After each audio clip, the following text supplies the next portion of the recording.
Hey everybody, and welcome back to the channel. So this is going to be a little bit different of a video. Normally I'm in the test range, but what I decided to do is take my Wattson guide up to the next level and constantly spawn in and teach you in-game how to utilize Wattson. We're going to cover how to fence a building, how to cover a choke point, how to play Wattson aggressively.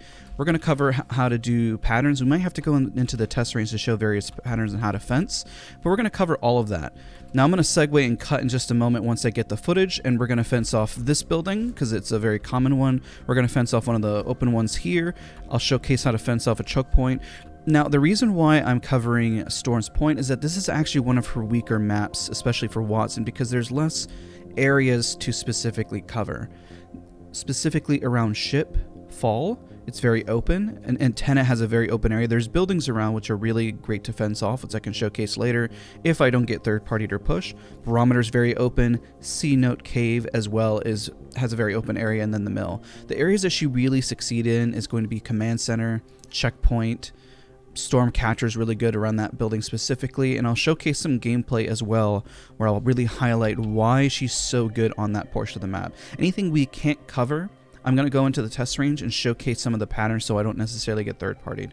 Once I get my ultimate, I'm going to cover all of this specific area and how you fence it off, because these buildings are pretty common and I want to showcase how you zigzag, and that's going to be a common thing I'm going to say specifically over and over in this guide. You're going to see the diamond-shaped pattern that happens with Wattson, zigzagging fences, and posting them up around chokes, and kind of getting a pattern in some of the weak points that happen with her fences, especially with her buffs and everything. So we'll cover it in just a moment. Okay, we got her gen. Now the reason I chose these buildings is in the hopes that I would be left alone. This is not necessarily going to be the best place to play unless the zone is closing, especially because this is on the pretty far end of the map. So when we place a gen, we want it to be, and the reason I put it here is that this is an area that it can easily get fired off at. If you look on the outside of the building, I want to just showcase it. Like, you can see the gen from there. And if somebody's in a very other building, you see the angle that you can see the gen still. It's not the most ideal spot. So when you're placing the gen, you want to be smarter about where you're going to position it within the building. You want to think about your blind spots just as you would trying to cover an area.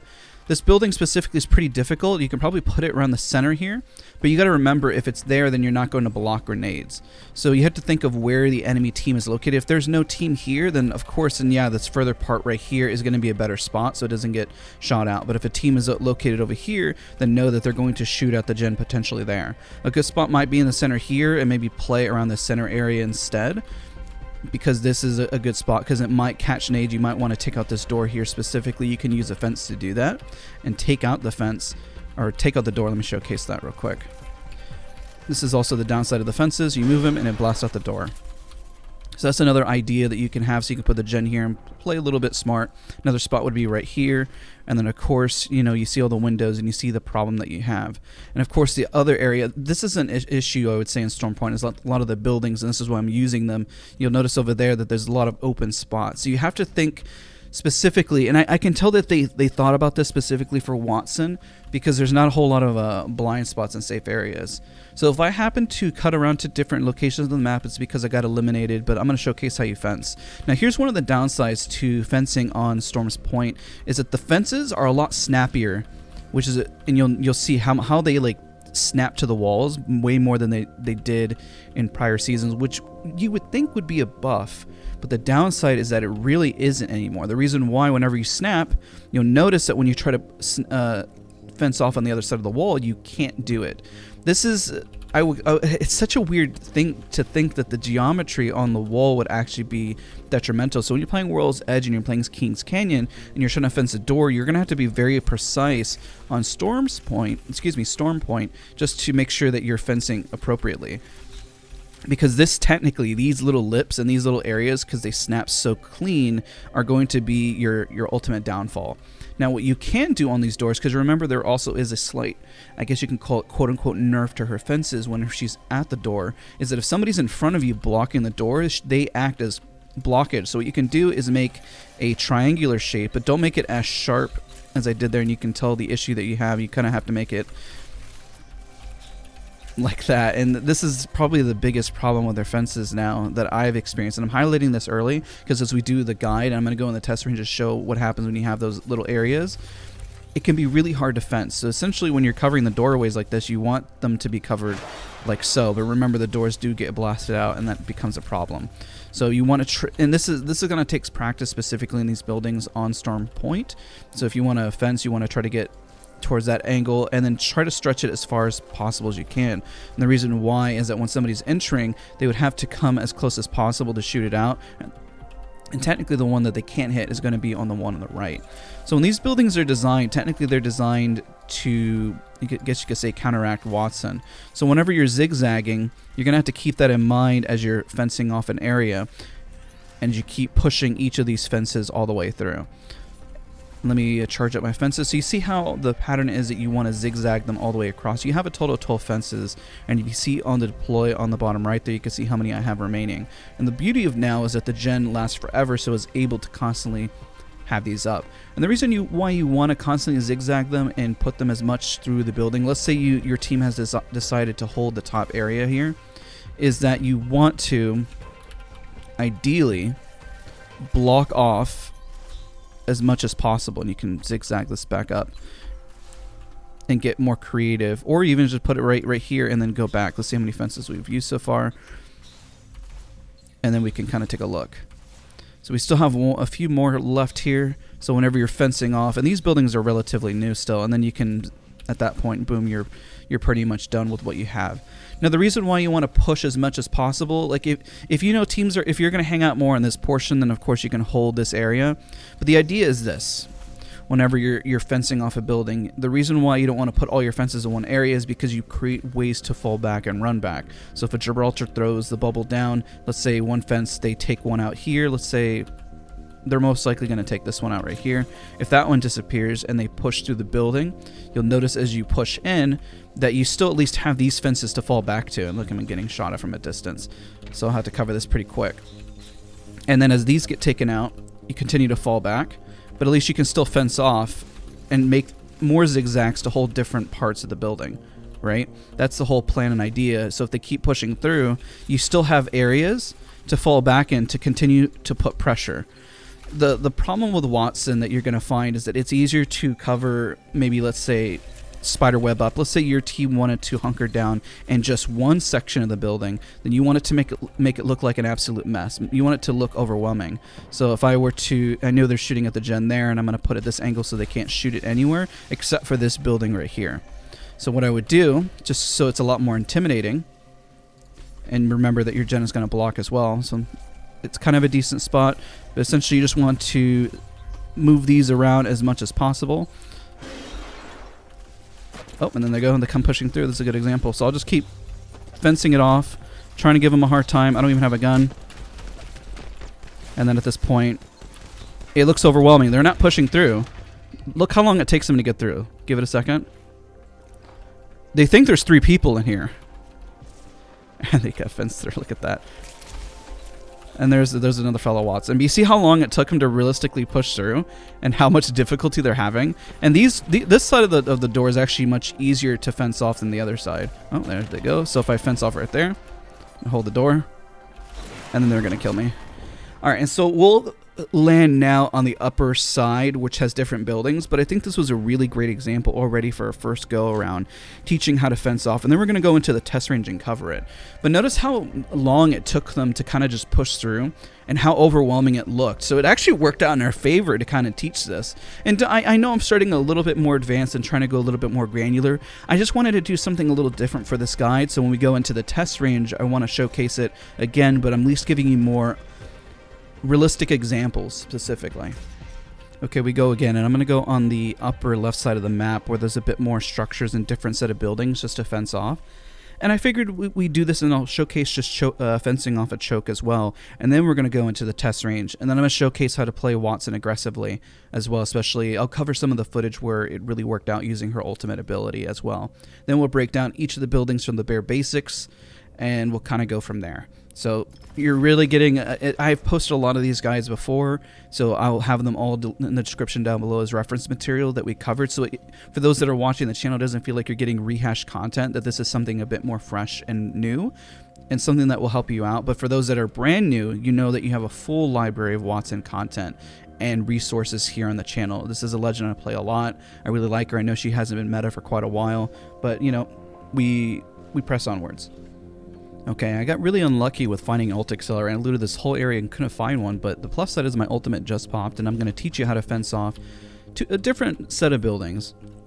These resemble a little bit more of what you would find more in King's Canyon and World's Edge. They are definitely their own unique structures, but the plus side is we'll get to fence these off. The zone may close, so I apologize. You're probably going to see a bit of the orange zone, so if that's a little bit not easy on the eyes, I apologize. So ideally what you want to do is place the gen somewhere where it can be not hit by everything.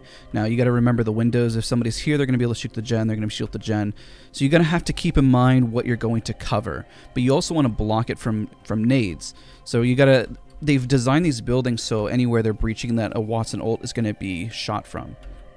So just remember where you're going to place your gen. Now, if you want to place it maybe on the more northern side here because you got this side more protected, that would be ideal. Or if you want to cover it right in the center. But just remember that if they open this door, well, you're going to get shot at. If they're going to shoot from this window, well, that's going to be covered. But at least you'll have the coverage from that window. So you got to figure out what angles you're going to hold as a Wattson, and just think about those angles because you're going to be able to push them in a certain area to better predict how to push. So let's go ahead and place this down just in the center, just for fence sake. No pun intended there. But again, you'll notice that the snappiness is kind of the downside to this. So what you want to do is continue to zigzag it. But if you put it too close, you run into the same problem that you did before, depending on where you place it. So you got to be a little careful about where you place it on the doors, and it causes that weird little, I guess you can call it bug. You can put these at the far end. The further you put them down, the harder they are to hit. And just zigzag it back and forth, and continue to push these all around the building. Now, if you have a certain number of fences, then you can push the next couple down below. So let's say we're to take one of these away and leave it, but I want it to fence the bottom area. You can leave this. It'll be less overwhelming, and the most common phrase that I have is daunting. So if you wanted to at least cover this section as well to have the bottom area. Let's say everyone was going to be located in the bottom area. You got two down below, and then you got one person up, but they're going to have the gen up here and a lot more fences for coverage. You have to decide as a team where you're going to push that and what you're going to do. So let's cover one of the other buildings really quick, and then we'll segue to covering a choke point on this map. So let's cover one of the smaller ones here. It's very similar, but that's ideally how you want to cover. Now, whenever you're spawning, another quick tip, and I'm sure I'm going to mention again later, is to use your fences. They come up off cooldown way faster than they did before, so utilize them. This is only one floor that you're going to have here, and the best thing that I probably should have put the gen over here instead. This is a great building to place them, because to be honest, they can come through here, yes, but if you put the gen specifically here, and you know that it'll come through here, then they can't really see it, or it's harder to hit, or they're forced to come at certain doorways, which is what you want to do. It's what you want to try to get your enemies to do back and forth. So every time you're doing it, you kind of want to pattern them out, try to be a little bit more unpredictable. So then whenever you get another fence up here in a second, I'm going to zigzag it back over here, and then we're going to put another one here at the door, and then we're going to bounce it back. You can push it all the way back here. You can leave this open if you would like, but remember how much you're going to hold and how much space that you realistically have, and that's going to be one of the bigger things just to be mindful of.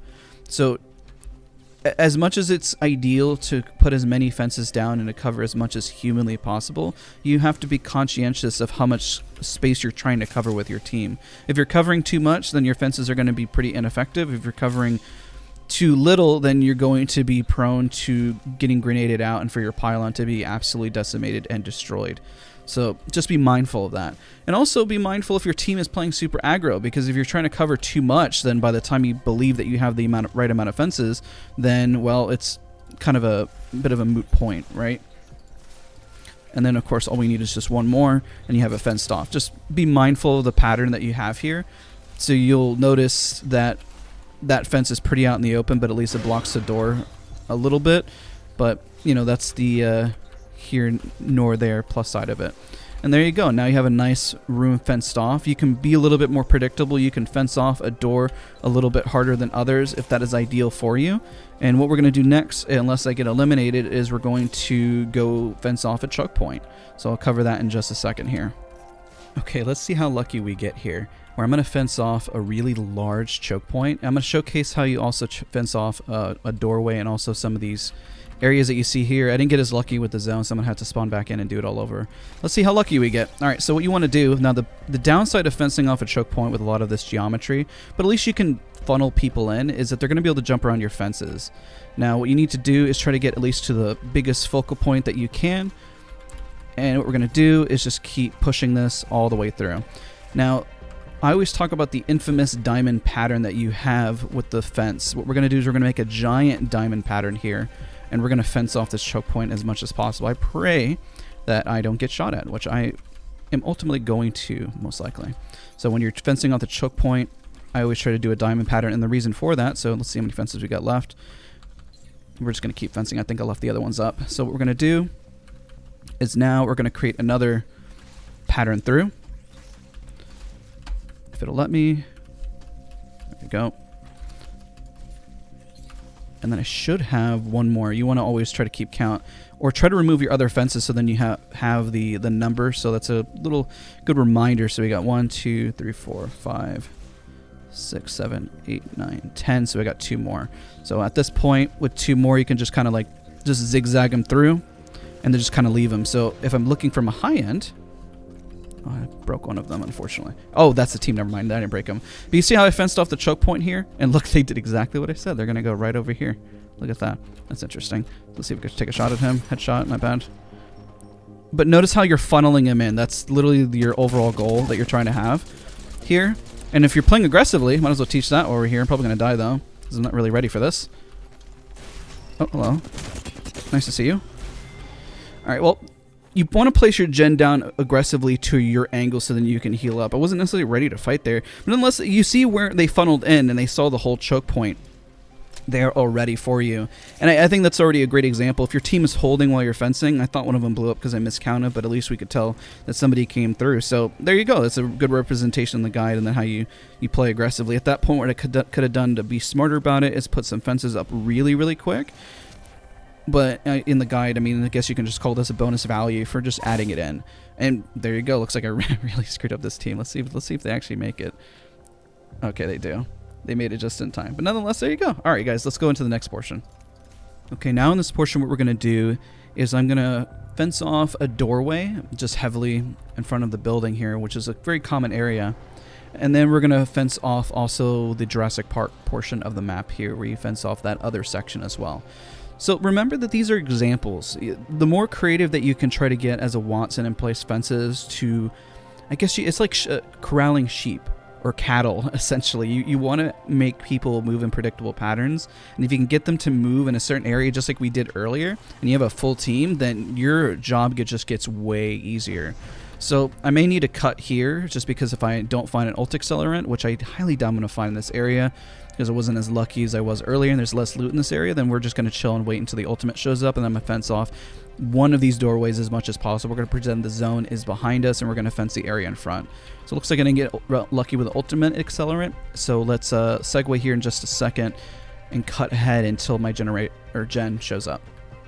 Alright, now let's fence off this door and let me show you how to zigzag it and create a, I guess you can call it an ultimate choke point, where nobody can pretty much pass through. Don't forget to leave a like to show your support. Leave a like that I don't get pushed randomly as I'm recording this. So the best place to put the gen is going to be right behind here, because it's going to be ultimately impossible for them to, well, nade you out. There's 2 different ways. You can put it at a far angle, so then you're 100% going to block whatever nade comes through. If you're confident that you can fence it off very well, then you can put it behind this area, so then when they throw the nades, it'll still hit them, but you know, it's going to be pretty much protected. Right now I'm going to put it right here just in case I do get pushed.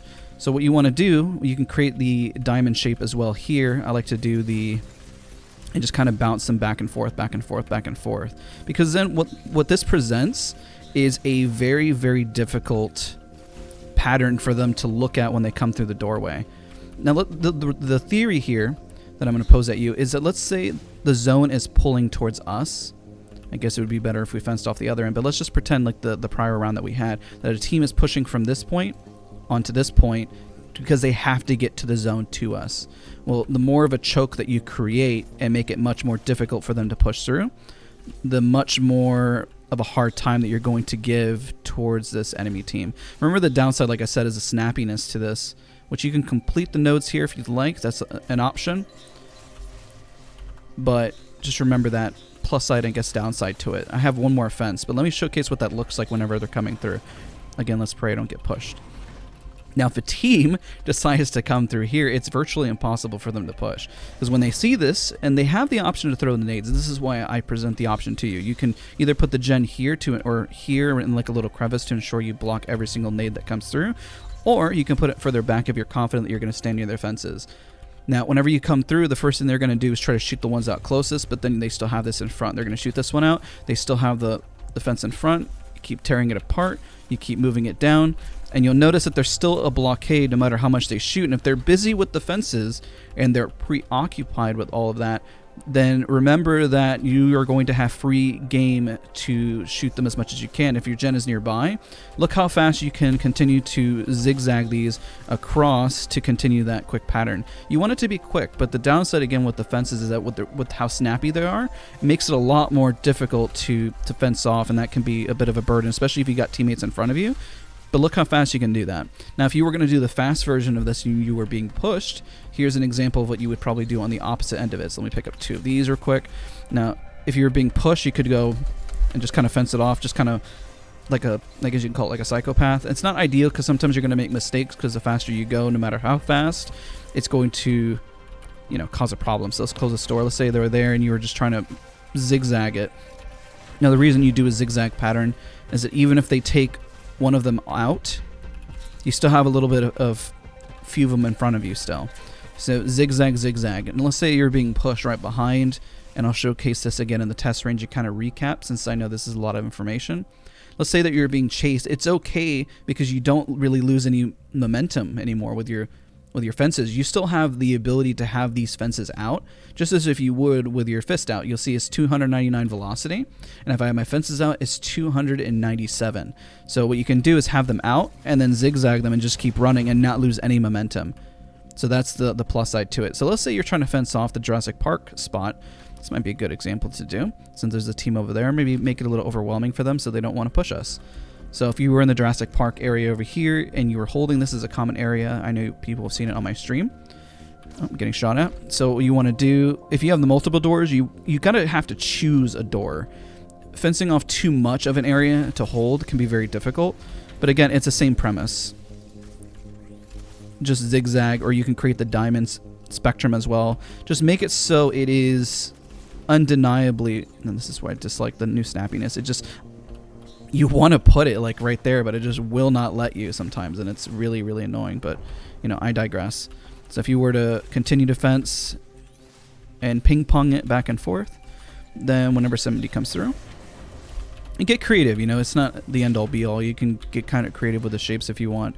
And they come through, they're going to look at this mess, and they're going to have to continue to take it out. So if I were to shoot that one, it's still in front of me, still in front of me, still in front of me, and you have that little mess.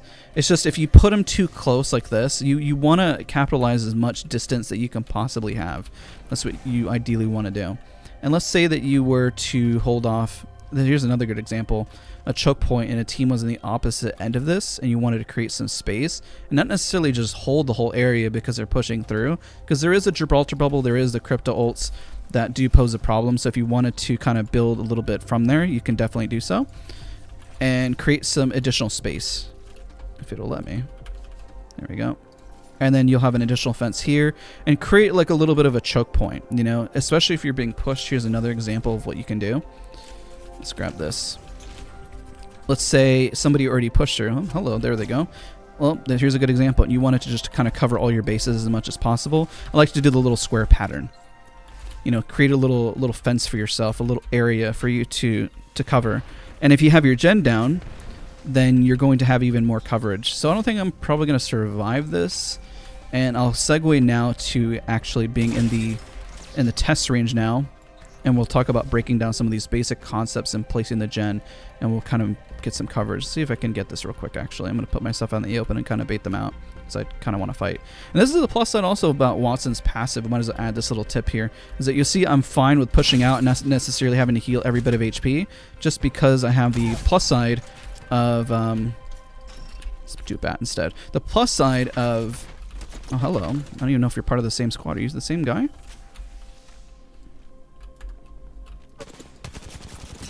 My aim's a little rusty right now. I should get this. There we go. Alright, so there you go. So the plus side of having the passive is that if there's a slither of health, you don't necessarily... You can still have it and play a little aggressively. I think people sleep on the passive, especially with a slither of health, or if somebody has armor that needs to gen and you're rotating and you can save a cell. Just remember with the passive that it's really not that fast, but at the same time, it's still ever present. All right, so let's see if there's anything else we can cover on the map, and then I'll cut to that segment in just a moment. And another quick tip here that I might as well add while we're here at the gravity cannons is that if somebody's pushing through and chasing you, there's no harm in creating yourself a little box or a little area so then you can fight. If you know that somebody's pushing you already. Just a little quick tip. Place some fences down. Create some space, especially if you know they're coming through. You have two options. You can create some fences, or you can shoot them as they come down. So if you want to buy yourself some time and some space, you can throw as many down as humanly possible. But that's just another quick tip that I can provide there for you guys. So while I have you here in this portion of the video, remember that Wattson does better to get to the zone sooner because then she can gate teams. So in this scenario where I'm at with Wattson, there's a difference between playing an edge comp and a team that is most likely going to run to zone. So pairing with a Valkyrie to get you to center of the zone is going to be a lot more ideal than playing a comp that plays edge. Unless it's a really strong comp that plays edge, but then you're kind of sleeping on some of the abilities that Wattson has that can provide to you. So this scenario, I have a team here and I have a team here. The ideal situation is that I push over to the left and I can find myself a choke point to kind of hold and wait. So what I could do, there's several options here, is since there's only 4 teams remaining, is that I can actually just fence off this choke and use this rock here and just kind of chill and wait for the rotation to push in. If I go too close to the center because I'm only one person, then I'm going to run into the problem of getting pretty much sandwiched in. So there's several things that you can do here. I think in this example, if I were to showcase, let's say there's too many teams up here in this example, and I'm going to show you kind of how to fence off an area. I could third party this, but that's not the point of the guide right here. Right now is that if you would like to, because there's probably, let's say there was a team up there, you can put the gen here and then start to fence off this area for your liking, just to kind of help you out. And you got to push the fences a little better. There we go. And then just start to fence off this whole little section. If it'll let me. There you go. Snappiness drives me crazy that it has now. And just kind of ping-pong it back and forth, back and forth, back and forth. You'll see if you ping-pong it too much that there's an open space. I did that on purpose so I could showcase it to you. You could double back, or you could just be mindful and put an additional fence there. So you want to be mindful of the space and the geometry that you have, and just continue to zigzag. So if the team that was down here, if they were to push or they were to rotate, at least you can hold an area and you can back up and fence off a spot that is stronger suited for you. You see how now you have all this space, and then you can continue to fence off. This is better for competitive, especially if you're trying to create space where it does not exist. The only downside is that if a team was up here, then they have ultimate height on you, and this is a really hard area to hold. But at least the only area that you're focusing if you have snipers is to get them off height, and what you would hope that would happen is that there would be another team over here pestering them, or there would be another team pushing from behind them. So if you do not have an option of where you're going to hold, then at least you have an option like this to give you some options. So let's continue to fence off and hold as the zone closes. Hopefully, if not, then I'll segue to the test range. Okay, now in this portion, I want to cover some of the basics and kind of hit on some reminders that you can utilize, especially with Wattson. We're going to talk about some of her fencing patterns, and then we're going to talk about where you can put her gen. I'm going to use various geometry here in the test range and cover that. And then we're going to talk about how to play Wattson aggressively, and then if you're being chased and what you can do. Pretty much what we did and covered in the first portion of the guide. I know it's a little bit backwards, but I know there's a lot of people who watch my channel, and I wanted to have the guide feel a little bit more fresh rather than starting with the basics at the start where it was a lot less interesting and then kind of kick it up as we kept going. So the biggest thing to remember with the gen is that whenever you get damaged, that it heals up 2 full red shields. So if I'm putting the gen down, if you know, because the red shields have 125 HP, this heals up 120. Now the biggest thing is that this does stack along your passive, so you're going to have faster healing than you would compare to your fellow teammates. also to keep in mind that's really, really important to highlight is that this is a very big tool that to use aggressively, considering how fast you can heal up. You can get almost a free cell down, but still have the mobility and fighting in the moment. So if I were to get rid of my shield again and throw this down and run back in, I'm going to highlight also as you're using grenades near the pylon as well. Remember, you only can have one of these pylons up at a time. This was changed. I guess you can call it a nerf to Wattson. But the plus side is that the gen stays up forever. So what we're going to do is we're going to throw nades as our shields do pop up. So the plus side, if you throw these nades above and you have the angle, is that you do have the ability still to nade. The only downside is whenever you're throwing them too far down, it gets a little higher than 2 red shields, so I'm a little mistaken. I'll have to double check that, so I apologize for that. I know it was supposed to be 2 red shields, 250 HP. Oh, it's because of my passive. Huh, big smart brain on me. So I guess you can tell how much the Wattson passive healed up. Let's see if I can do a little damage to myself. Didn't think about that in the moment. Her passive obviously is going to count towards it and at least saves a little bit as you're healing up. And let's just get that to deplete. And there you go. Because we have the Wattson passive that's kicking in during. But just remember that if you have the gen and the area, that it works a lot better than it did before, especially to blocking nades if you're the one throwing them outwards. Just remember that if you have an enemy team doing the same thing, what it's going to do. But if you throw them pretty much down on the ground, you throw them this way, it should block even your stuff that's coming through, even if it's thrown at your feet. But just try to make sure whenever you're throwing them that you do have this plus side and this angle to use nades. So pick up nades as Wattson. I know before this wasn't as forgiving, so I'm just highlighting it now because you have that plus side, but of course if you throw it right at it. Though there is a bug if you were to throw it at a certain angle, especially like the thermites, that it won't pick up on.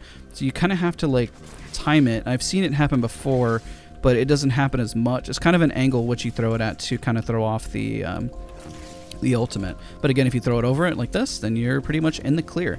That's really, really important to highlight. It'll last forever, so be really, really smart of where you throw these ultimates down. And we're going to talk about that actually now. Let's go ahead and talk about where to place your ultimate down in a firefight. So just as we did before, you want to make sure that you have the angle. So if you were to place it, let's say you were holding height, you don't want to place it on the right because then you have the full frontal view. You don't want to place it on the left because you have it there. You want to place it right in the center here. So then you can fence off the choke point, create yourself the little diamond pattern that I talked about, and then you can fence off the other area as well and push that over here. And the fences, they come up much faster than they did before, so that's a plus side. And then there you go, and you tag team it. Now you have 2 focal points fenced off, and you have a few more depending on where you want to put them. If you can predict where the enemy is going to come and you think that they're going to come on this side, but you want the other side still fenced off, then you can put another segment in there, and then you create that infamous diamond pattern that I'm talking about that looks a lot more overwhelming, that when somebody looks at, they don't know what to think. And that's the goal. That's what you want to do to throw off an enemy. So the pylon, whenever you put them, put it in a spot that you believe is going to provide you cover. There's a few more spots of geometry that I'm going to highlight specifically with this. So let's go take a look at that there. We're going to put a pylon here, and we're going to put a pylon over here around the corner. Just be mindful of your angles and where it's going to be shot at. And hills are encountered in that, and you should factor them in when you're pushing. So let's say let's say the zone is closing here and there's nobody up there, but you know that the team is hiding right around here or right around here. Well, this is a free spot to put a gen. So you start fencing off, kind of building a spot for yourself to build an angle here, because realistically they're not going to be able to hit it unless they're up top up here. That's a plus side there. So if you're looking at it from this angle and they were throwing nades, or they throw a Bangalore ult, or they throw a Gibraltar ult, well then that's going to pretty much stop whatever comes through, which is a plus side.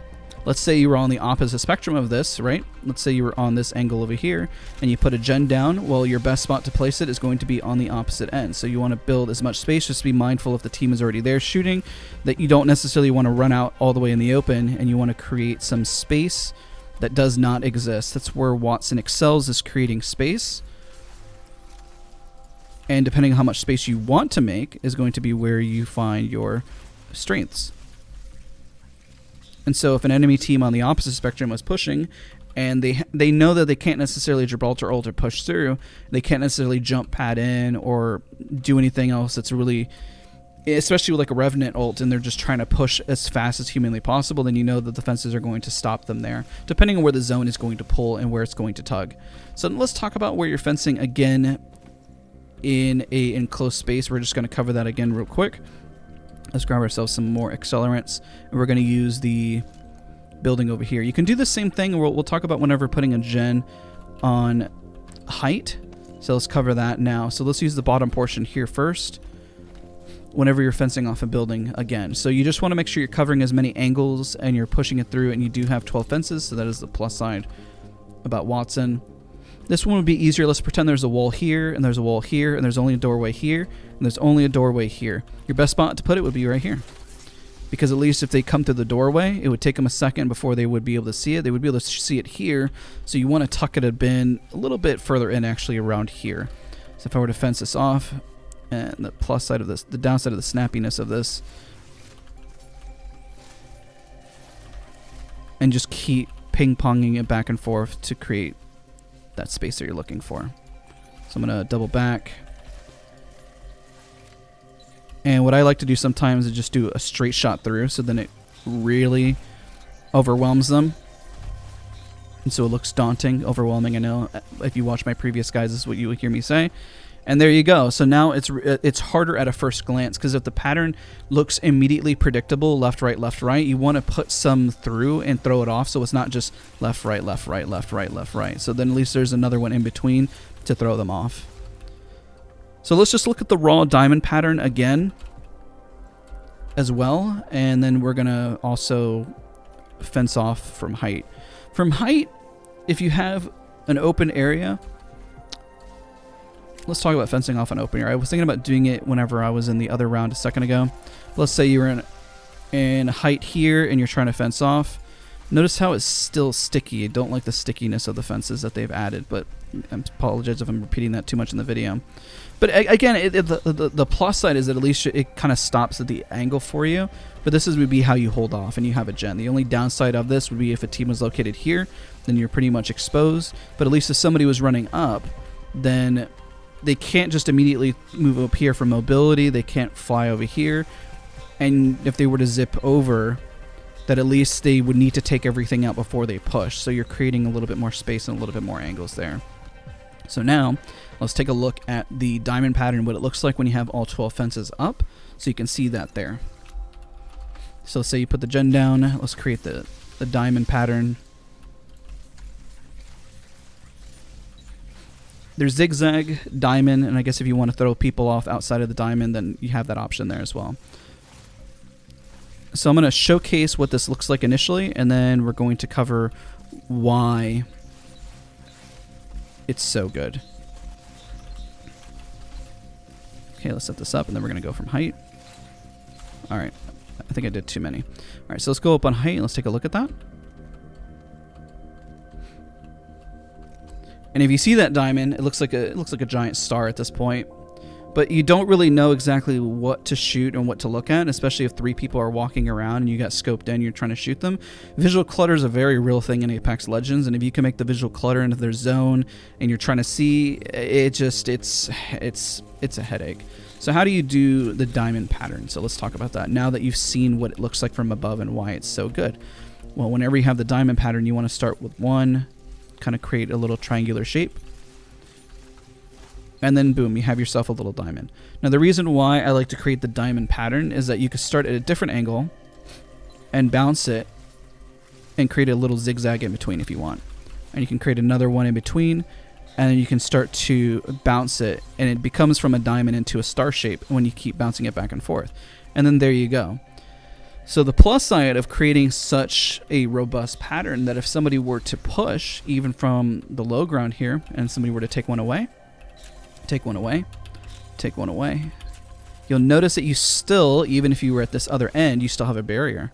So the barrier is where you create your strength and you have your angles, so then you can put people in, as we've been saying many times in this video, a predictable pattern. So if you're being chased, I'll showcase, I'm going to cut right now to some gameplay real quick when I was being chased, and we'll talk about that. Then I'm going to showcase gameplay whenever I use my gen and I was playing offensively. So let's segue to those 2 clips, and I'm going to timestamp them. Like, as long as there's one, I'm genuinely okay with that. I just don't want there to be so many people that can just reveal locations that it becomes an issue. Dude, there's no guns here. I hate my life. I got guns. Come up here. Come up here. I'm being chased. Yep, come to me, friend. I'm good. Are they trying to pred jump on me or something? Is that what's going on? I don't know. Either way, I guess that was kind of embarrassing on their part. Oh, they're flying on us. They're flying on us. Oh, I love that. That guy got absolutely destroyed. I'm shooting into your butt, Daz. That gen is so broken. Look at that. I used it as cover. Here is broken. He's now dead. Nice. Yo, you see, this is how you use a gen. You see that? Free cover out of nowhere. Beautiful. That's how you play Wattson, baby.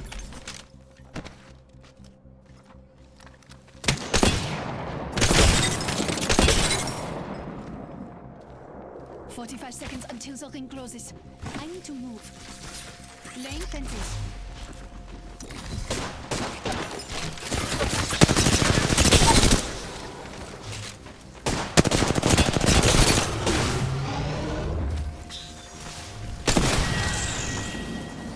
The whole squad is eliminated.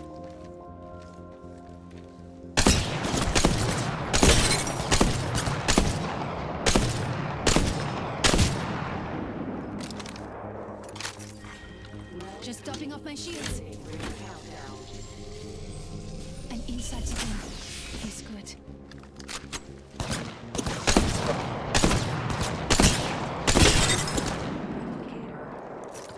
Recharging my shields. Look, it's raining replicators.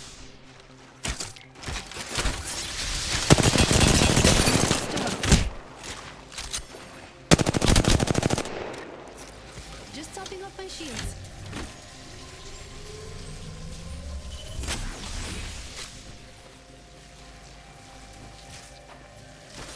I'm fencing.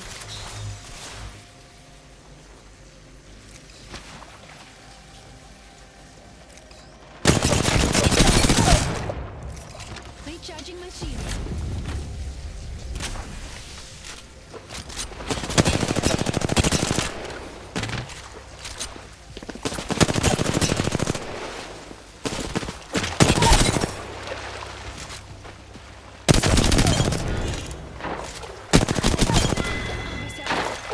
Should have covered this with the ultimate is so vital because somebody asked me why I was placing down my gen in a firefight, and this is more for pubs, and you guess you can do it in rank, but when you're playing pubs, you're giving your enemy a forced option to shoot. Let's say that they haven't cut the corner yet. Let's say they're like right around here and they haven't cut yet that corner, and you're right here, and you want to give the enemy a forced option. Now, you could do one of two things. You could put the gen down here and force them to shoot the gen. If they're shooting the gen, they're not shooting you, meaning that HP is going into the gen itself, which is the most important thing that you can do in that scenario, because if they're shooting that, then it's free shots.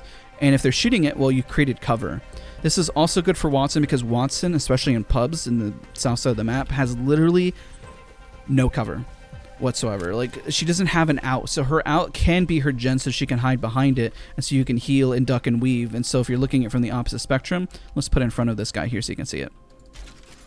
You can dance around it. So they're gonna have to shoot your legs, which do less damage to you, and your legs are gonna be a lot harder to hit because they're thinner. So if I were to pull out, let's just say the rampage, because it shoots a little slower.